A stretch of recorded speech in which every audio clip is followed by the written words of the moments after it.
इस सब का आधार क्या है? हमारी मानसिक और आत्मिक प्रॉस्पेरिटी।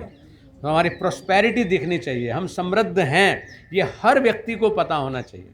कोई भी साधक कभी कमज़ोर नहीं होता है, हम सब समृद्ध हैं, क्योंकि आप जान गए हैं कि हमारे पास वो चीज़ें हैं जो दुनिया में आसानी से क्या किसी को अपने दुनिया में कोई दे ही नहीं सकता। वो सब हमें भाई भगवान ने समृद्ध बना करके भेजा है। हम हमेशा देने की स्थिति में हैं, तो देने की स्थिति में ही रहना है। कल आपने प्रार्थना भी की थी कि हे नाथ निराभिमानी बना दो, दारिद्र्य हर लो, दानी बना दो। तो दानी कब बनाएगा? वो अभी फौरन ही बन जाए ना। हम आओ आनंद का दान करते हैं, आनंद बांटेंगे, वो भी हमें मिलेगा। 1 2 3।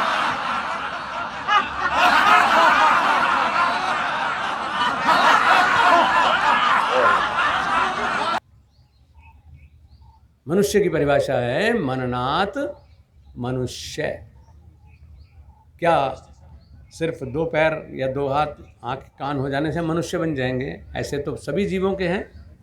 परमात्मा ने जो दुनिया बनाई उसने जातियाँ बनाई हैं, लेकिन ये वाली नहीं जो मैन मेड जाति हैं। उसने 5 जातियाँ बनाई। उसने जल से शुरू किया। जलचर, जल में रहने वाले, पानी में रहने वाले जो जीव हैं, एक जाति वो है। देखें समंदर में, देखें नदियों में, स्पीसीज कहलाती हैं वो जातियाँ हैं असली, गॉड मेड। दूसरी जाति क्या बनाई? नभचर, परिंदे। तीसरी जाति उसने बनाई क्रीपर्स, रेंग करके चलने वाली जाति।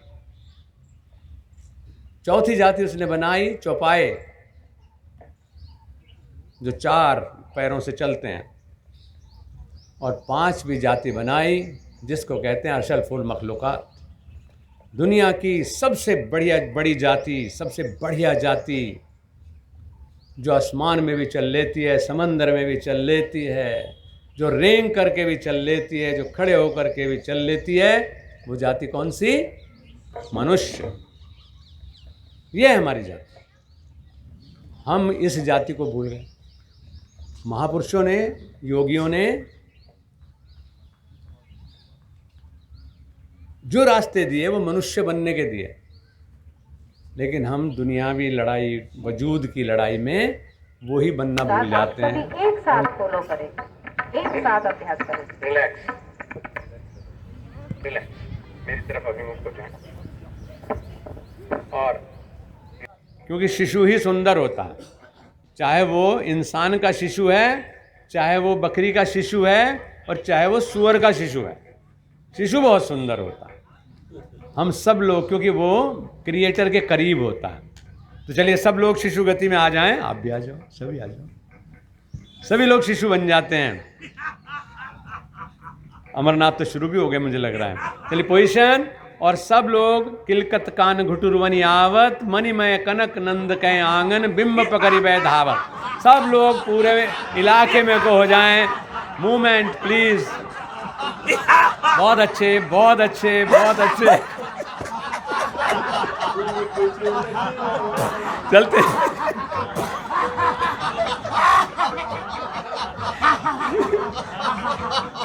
एक ने जो है, बहुत अच्छे, बहुत अच्छे। हरिओम। चलते जाएं, चलते जाएं। किलकारी भी लगनी है, किलकारी के साथ होना है, और थोड़ा सा जितनी अपनी ऊर्जा के अनुसार गति ले सकें उस गति के साथ पीछे तक जाइए। देखिए पीछे तक आसन हमारे लिए बिछाए हैं IIA ने, तो इसका कम से कम सम्मान करें इनकी कोशिश का। पीछे तक होकर के आइए, एक बार वहाँ आसन तक जाइए जहाँ तक बिछा हुआ है, बिछायत। चलते जाएं, चलते जाएं। के साथ सांस छोड़ते हुए जब विरेचन की तरह से, तब आगे हाथों को पैर की तरफ लाएं, फोर्स के साथ। अपने पैर के पंजों को देखो। दूसरा पैर भी आगे, सॉरी एक पैर आगे, जो पैर भी साइड ले गए थे, दूसरा पैर भी आगे। सांस भरते हुए हाथ ऊंचे और ओंकार के साथ सांस छोड़ना। लगातार साथ करेंगे, थोड़ा स्पीड के साथ करेंगे। प्रेयर बोल, सांस भरते हाथ ऊंचे, सांस भरते हुए दोनों हाथ ऊपर, छोड़ते हुए आगे, ओंकार मारते हुए आगे झुकना है। बायां पैर पीछे, सांस भरा हुआ, दूसरा पैर भी पीछे, अष्टांग नमस्कार। श्वास भरते हुए चेहरा ऊपर, दोनों पैर पीछे से मिले हुए, श्वास छोड़ते हुए पर्वतासन की स्थिति, श्वास भरते हुए आत्म संचालन स्थिति, दोनों पैर आगे पादहस्तासन, दोनों हाथ श्वास भरते हुए ऊपर, हस्तोत्तान, प्रणाम मुद्रा। बच्चों के साथ ओम सूर्याय नमः। श्वास भरते हुए दोनों हाथ ऊपर, श्वास छोड़ते हुए नीचे, आत्म संचालन स्थिति, दोनों पैर पीछे, श्वास भरे हुए, अष्टांग नमस्कार। श्वास भरते हुए भुजंगासन की स्थिति, श्वास भरे हुए पर्वतासन, श्वास भरते हुए अश्व संचालन स्थिति, पादहस्तासन, श्वास भरते हुए हस्तोत्तान, प्रणाम मुद्रा। दर्शन यानी योग के जो ग्रंथ हैं वो बता रहे हैं कि कुंभक को ही प्राणायाम कहा जाता है। जैसे योग किसको कहते हैं? कदम कदम चलते आसन वासन प्राणायाम ध्यान ये सब चीज़ें होते होते अंत में कहते हैं कि योग किसे कहते हैं? योग समाधि, कि समाधि को योग कहते हैं। अगर आपने समाधिस्थ होकर के जीना नहीं सीखा तो इसका मतलब योग अभी अधूरा है। तो ऐसे ही अगर कुंभक नहीं है तो प्राणायाम नहीं है। ऐसे ही परमात्मा को पाने का क्या लक्षण है? आपने परमात्मा को पा लिया है, कैसे पता चलेगा? कहाँ है, कैसा है परमात्मा? देखा है तो उसको भी लास्ट में डिफाइन कर दिया कि रसो वै स, कि वो आनंद है। लेकिन ये आपको जागृति लेनी पड़ेगी कि आप कहीं मज़ा को ही तो आनंद नहीं समझ बैठे, कहीं लुत्फ को ही तो आनंद नहीं समझ बैठे, कहीं क्षणिक वासना को ही तो आनंद नहीं समझ बैठे। क्योंकि अगर किसी भाई से, सुअर भाई से पूछें, शूकर से, कि आनंद किसे कहते हैं, स्वर्ग किसे कहते हैं, तो क्योंकि उसकी उतनी सीमा है, वो कहता है कि बस कीचड़ हो बड़ यार, मैं पड़ा हुआ हूँ उसमें, बा इससे बड़ा लुत्फ कोई नहीं। ऐसे है ना? क्यों? क्योंकि उस बेचारे को उससे आगे नहीं पता। कुएं के मेंढक को कुएं जितना ही पता है बेचारा, उसे कहो समुद्र भी कुछ होता है या होता होगा? समुद्र इससे बड़ा कुछ हो सकता है भला? कहीं इससे बड़ा तो कुछ हो ही नहीं सकता। वो समुद्र वाला मेंढक उसे बता रहा है, बेचारा गलती से नीचे नीचे वो कुएं में फंस गया आकर के, और वो कह रहा है कि तू भाई कहाँ से आया? कि जी मैं भाई मैं असल में समुद्र का हूँ, मैं यहाँ फंस गया, कहाँ को जाऊँ समझ नहीं आ रहा है। जैसे हम सब समुद्र के हैं लेकिन यहाँ कुएं में फंस गए। अब वो समझा रहा है उसको कि कितना बड़ा होता है तुम्हारा समुद्र। कहने लगे भाई तो नहीं समझना, समुद्र बहुत बड़ा होता है।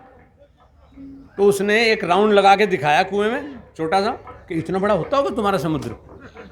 कहने लगे भाई अब क्या बताऊँ तुझे, नहीं होता इतना बड़ा समुद्र, तो भाई बहुत बड़ा होता है। कि कितना? उसने एक बड़ा सा राउंड लगा दिया पूरे कुएं का और कहा इतना होता होगा तुम्हारा समुद्र। कहने लगे भाई तुम नहीं समझ सकते भैया, समुद्र बहुत बड़ा है, समुद्र को पालो तब समझोगे समुद्र क्या होता है। कहने लगे फिर कुछ होता ही नहीं समुद्र, गलत फहमी, क्योंकि उसने वो देखा ही नहीं। इसलिए रसो वै स, आनंद रूप है परमात्मा, लेकिन ये जरूर जानना कि आनंद कहते किसे हैं? जिसे के साथ पछतावा जुड़ा हुआ हो, जिसके साथ अधूरापन रह जाए, वहाँ आनंद नहीं है। चाट खाने में मज़ा तो आ रहा है, आनंद आ गया जी, और फिर उससे हम तरस रहे हैं या उसमें थोड़ा और नमक और मिर्च डलवा रहे हैं, इसका मतलब आनंद था नहीं, वो लुत्फ था। तो ऐसे ही उसको अनिर्वचनीय कहा है, निर्विकल्प कहा है, उसका विकल्प ही नहीं है कोई, कि बस वो तो सोई जाने जीव देहु जनाई, पावत तुम ही होई जाए। आनंद में तो फिर रहते हैं हम लोग। ये छोटी मोटी चीज़ों के पाना खोना, इससे कोई फर्क नहीं पड़ता है।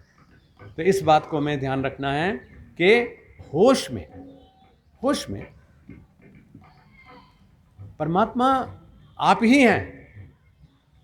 अगर आप परमात्मा न होते तो मैं आपकी सेवा में कतई ना होता, कतई ना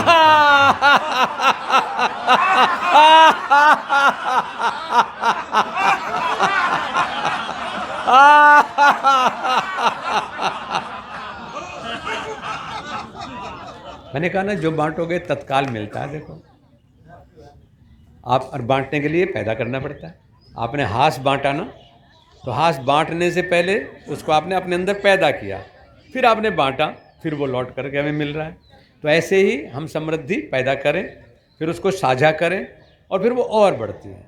एक बीज से वृक्ष, एक वृक्ष से अनेक बीज, अनेक बीज से पूरा बाग। बहुत खुश रहें, शुभकामना, हरिओम।